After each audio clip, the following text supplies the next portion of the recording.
السلام علیکم ناظرین، آپ دیکھ رہے ہو میرا یوٹیوب چینل مسلم تاریخ کے ہیروز۔ حضرت خالد بن ولید مکہ کے ایک ایسے گھرانے میں آنکھ کھولنے والا بچہ جو اپنی دولت، سخاوت اور فہم و فراست کے حوالے سے جانا پہچانا جاتا تھا۔ اس کے والد ولید کا شمار مکہ کے ممتاز افراد میں ہوتا تھا۔ وہ مکہ سے طائف تک پھیلے ہوئے بے شمار باغات کے مالک تھے۔ اہل مکہ انہیں العدل اور الوحید کے القابات سے پکارتے تھے۔ وہ عرب کا پہلا شخص تھا جس نے چوری کی سزا میں ہاتھ کاٹنے کی تجویز پیش کی، جو بات ازاں اسلامی نظام میں بھی شامل ہوئی۔ فوجی مہارت میں ولید کی مہارت کا جواب نہ تھا۔ یوں اس بچے کو دولت اور مذکورہ خوبیوں کا سرمایہ ورثے میں ملا۔ بچے نے بڑے شاہانہ انداز میں پرورش پائی۔ اس کے باوجود اس سے مردانوں کھیلوں اور فنون وخرب سیکھنے کا جنون تھا۔ اس نے گھڑ سواری، شمشیر زنی اور تیر اندازی بچپن میں ہی سیکھ لی تھی۔ کشتی اور نیزہ بازی میں بھی اس کا کوئی ثانی نہ تھا۔ لوگ اس سے میدان کا جادوگر کہتے تھے۔ خداداد صلاحیتوں کے مالک کا نام خالد بن ولید رضی اللہ تعالیٰ عنہ تھا۔ میدان کھیل کا ہو یا جنگ کا، آپ اپنی ذہانت اور مہارت سے پانسا اپنے حق میں پلٹنے کے ماہر تھے۔ حضرت خالد رضی اللہ تعالیٰ عنہ نے کشتی میں مکہ کے بڑے نامور پہلوانوں کو پچھاڑا۔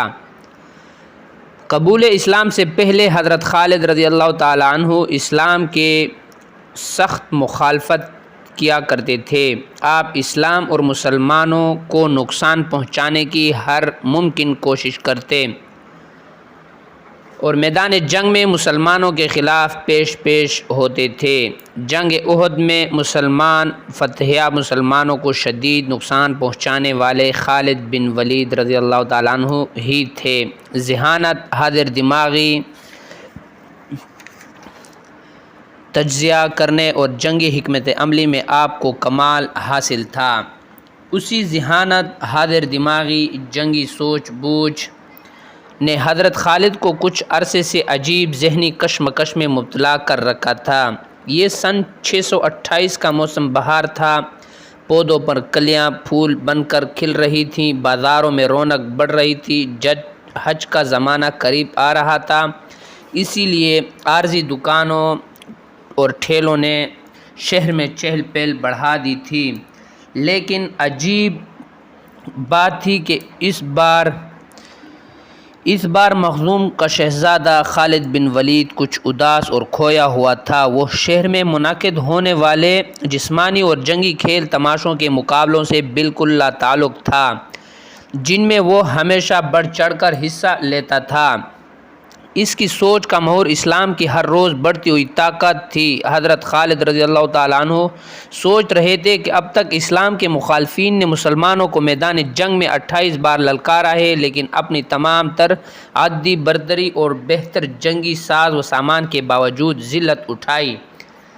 کبھی آپ کے ذہن میں جنگ بدر کا نقشہ پھرنے لگتا تھا، جب معمولی ہتھیاروں سے لیس 313 مسلمانوں نے ابو جہل کے لشکر کو شکست فاش سے ہمکنار کیا تھا۔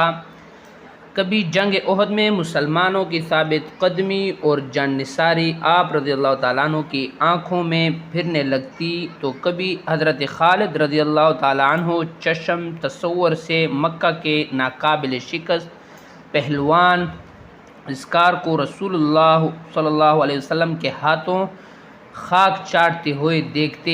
آپ کا دین اور تجربہ بے سر و سامان مسلمانوں کے ان عظیم فتوحات کو سمجھنے سے قاصر تھا۔ کبھی کبھی آپ رضی اللہ تعالیٰ عنہ سوچتے کہ کیا مسلمانوں کے ساتھ کوئی غیبی طاقت ہے، کیا محمد صلی اللہ علیہ وسلم واقعی اللہ کے رسول ہیں۔ اسی کشمکش میں کئی ماہ گزر گئے۔ ناظرین، اگر ویڈیو اچھی لگے تو سبسکرائب کرو۔